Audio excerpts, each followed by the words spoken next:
Hola amigos, hoy les voy a decir un tutorial para los juegos que no los reconozca su Xbox 360 con chip para que lea piratas, para que lea Call of Duty MW3 o Gears of Wars 3 o todo del 2011, 2012 lo más reciente.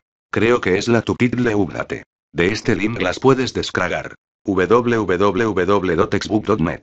Para pasarlos al disco duro se tiene que descargar un programa llamado Horizon, lo buscas en Google y lo descargas, es gratis. Luego una memoria USB previamente configurada en la consola la metes y automáticamente el programa Horizon la lee y le das en Inject File y luego escoges el archivo que descargaste de www.xbox.net y le conectas tu USB, luego vas a tu consola, la conectas y el archivo lo mueves a tu disco duro y listo, pruébalo si funciona bien y si no es otro problema. Espero que les sirva.